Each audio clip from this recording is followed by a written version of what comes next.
Good morning, everyone. Bonjour tout le monde. Thank you for being here, Chief, Minister of Defense, colleagues.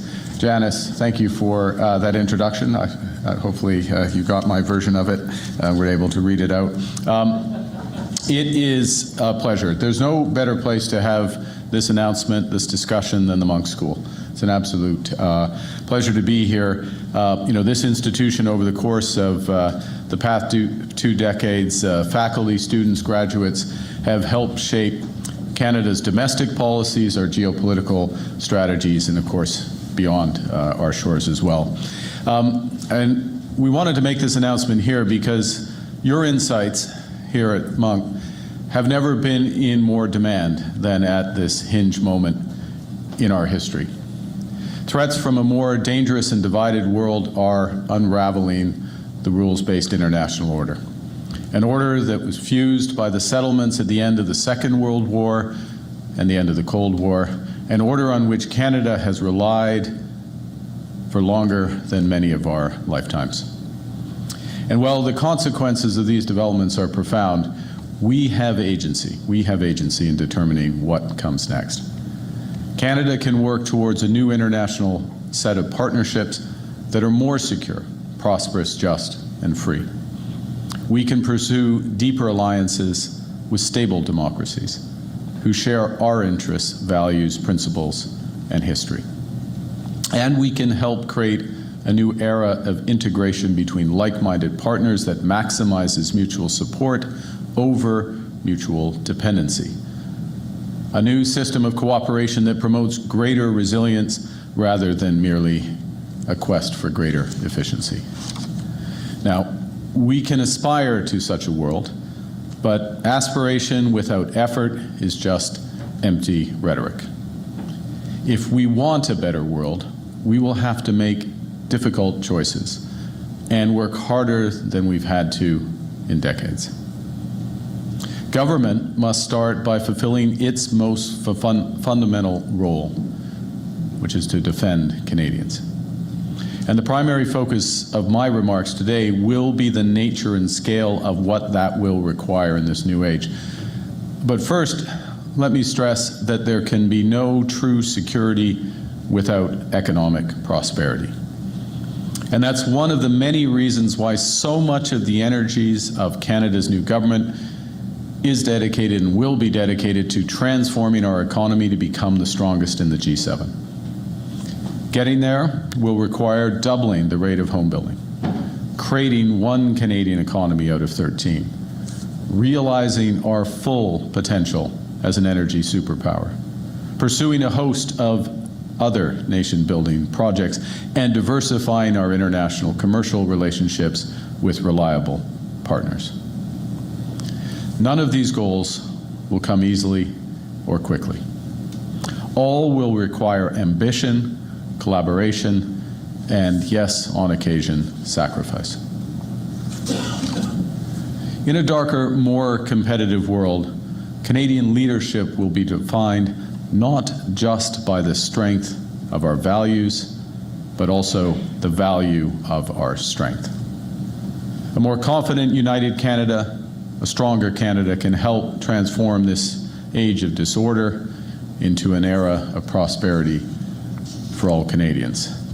And simply put, if we want a more reliable world, we need a stronger Canada. If Canada came of age at Vimy Ridge, we matured in the decades that followed D-Day. Since the Second World War, Canada has asserted its independence. We forged our own identity and new alliances. Increasingly, we distanced ourselves from the United Kingdom and developed closer ties with the United States. We were by the side of the United States throughout the Cold War and in the decades that followed, when the United States played a predominant role on the world stage. Today, that predominance is a thing of the past. With the fall of the Berlin Wall, the United States became the global hegemon.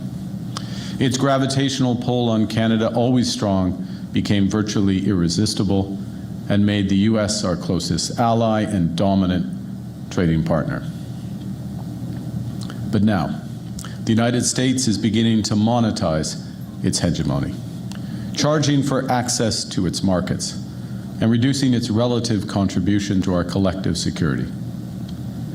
In parallel, the world's trade routes, allegiances, energy systems, and even intelligence itself are being rewired. Rising great powers are now in strategic competition with America. A new imperialism threatens. Middle powers must compete for interests and attention, knowing that if they're not at the table, they're on the menu. Indeed, the threats that Canada faces are multiplying. Hostile powers, including foreign governments and non-state actors, are transcending geography to threaten our sovereignty. Terrorist entities have developed new capabilities and expanded their reach to challenge global security and put our communities at risk. Cyber attacks from the other side of the world can undermine our government, bankrupt our businesses, and paralyze our infrastructure. In addition to their cybersecurity capabilities, the traditional military capabilities of countries like China and Russia are also expanding. Unfortunately, we can no longer rely on our geographic positioning to protect Canadians in the face of these threats. The Canada's geographic location will protect us is becoming increasingly archaic. Threats which felt far away and remote are now immediate and acute. And as our climate changes and the polar ice recedes, Canada's Arctic is becoming more accessible and more vulnerable to commercial and military activity. We've been jolted awake by new threats to our security and sovereignty, including from an emboldened Russia and an assertive China. Russia's barbaric invasion of Ukraine shattered previous assumptions of European post-Cold War security, leading to sharp reappraisals of the costs of collective responsibility and underscoring how precious and precarious are international law, sovereignty, territorial integrity, and human rights. Disregarding these principles would not only betray our values, but also imperil our nation. When we stand up for territorial integrity, whether it's in Ukraine or West Bank and Gaza, we are also standing up for the territorial integrity of the Canadian Arctic. 10 years ago, Canada's defense spending fell to less than 1% of GDP. It has since doubled in cash terms, but it's still not close enough to face these mounting risks. The brave women and men who are protecting our sovereignty do not have the resources they need for a riskier world. Our military infrastructure and equipment have aged, hindering our military preparedness. I'll give an example or two. Only one of our 4 submarines is seaworthy. Less than half our maritime fleet and land vehicles are operational. More broadly, we're too reliant on the United States. And so for all those reasons, I'm announcing today that Canada will achieve NATO's 2% of GDP target this year, half a decade ahead of schedule.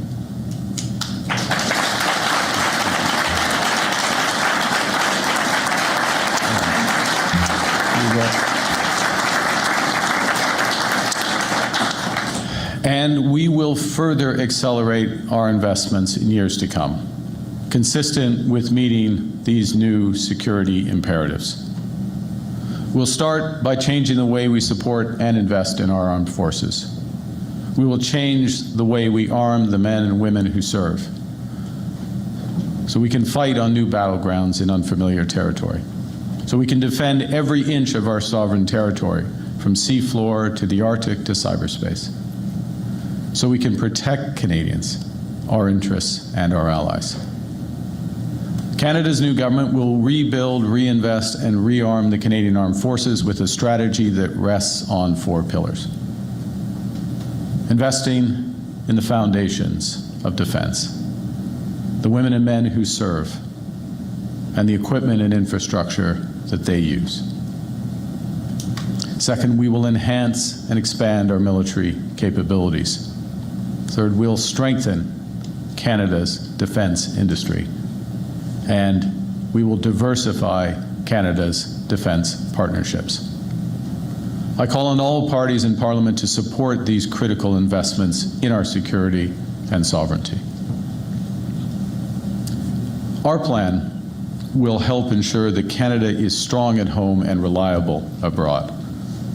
We will ensure that every dollar is invested wisely, including by prioritizing made-in-Canada manufacturing and supply chains. We should no longer send 3/4 of our defense capital spending to America. We will invest in new submarines, aircraft, ships, armed vehicles, and artillery, as well as new radar, drones, and sensors to monitor the seafloor and the Arctic. Nous allons réparer et entretenir les navires. We will repair and maintain our ships, our aircraft and infrastructure that for too long we allowed to rust and deteriorate. We will invest in satellite technology in order to detect and prevent threats for Canada and its allies. We will ensure Canada's north is protected with a larger, sustained, year-round Canadian Armed Forces presence on land, sea, and air. We will expand the reach, security mandate, and the abilities of the Canadian Coast Guard and integrate it into our NATO defense capabilities to better secure our sovereignty and expand maritime surveillance. As part of our new strategic approach to defense and security, we will also establish Borealis, the Bureau of Research, Engineering, and Advanced Leadership in Innovation and Science. Borealis will advance cutting-edge research in artificial intelligence, quantum computing, and other frontier technologies essential to safeguarding our sovereignty. Nous allons pallier le manque de personnel dans les forces armées. We will alleviate the shortage of personnel in the Canadian Armed Forces by modernizing our recruitment process, building new housing on our military bases, and improving access to health and child care services. We will give every member of our armed forces a well-deserved salary increase, which will also contribute to recruitment and retaining personnel. At this very time, the Canadian Armed Forces are fighting wildfires to protect our fellow Canadians and their communities. They defend our coastlines and our waters. They patrol the Arctic and support our allies on the borders of Russia. And they do all of that in difficult conditions and too often with inadequate equipment. They deserve better. And they will have better. In parallel, we are actively seeking to strengthen transatlantic security, particularly by becoming a participant in ReArm Europe. This will help diversify our military suppliers with reliable European partners and integrate the Canadian defense industry as full participants in 150 billion euros of Europe's rearmament program. To these ends, the Canada-EU summit later this month will be more important than ever. And Canada will arrive at this summit with a plan to lead, with new investments to build our strength in service of our values. This will include our support for a new NATO defense industrial pledge, which will be negotiated at the NATO summit. The Defense Industrial Pledge encompasses both assets and infrastructure that support our defense goals. Canada is confident that our economic strategy and our many strategic resources, from critical minerals to cyber, will make major contributions to NATO security. We will support tangible commitments from our allies to provide NATO with the necessary resolve to deter aggression and protect against all adversaries in all domains. Our fundamental goal in all of this is to protect Canadians, not to satisfy NATO accountants. Ce qui va assurer notre sécurité. What will ensure our security and that of all the citizens of NATO countries is tangible progress and not a mathematical calculation.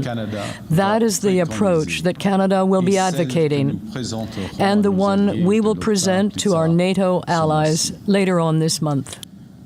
We will undertake this transformation of our military capabilities strategically, deliberately, and impactfully. Canada's Department of National Defence will immediately design a new defence policy that reflects both today's and tomorrow's threats, informed by experts, some in this room, and the experience of allies and partners, including Ukraine.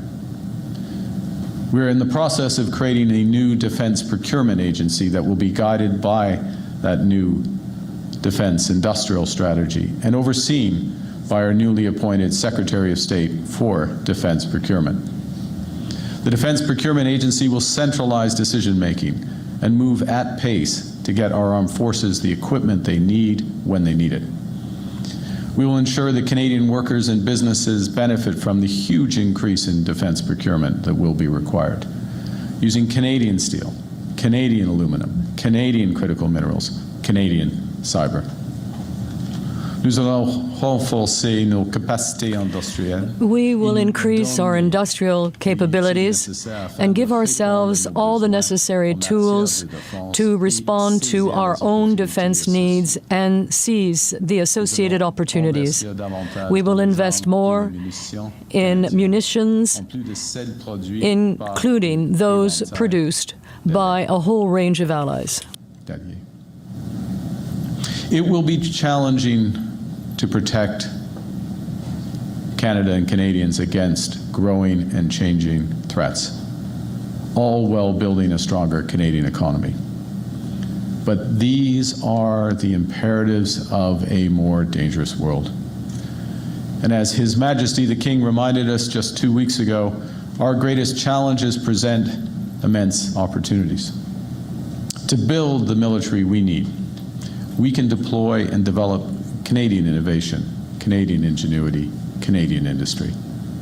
The transformation of our military capabilities can help with the transformation of our economy. Today, national defense already accounts for over 275,000 direct and indirect jobs across the country in over 3,000 communities, every province, every territory.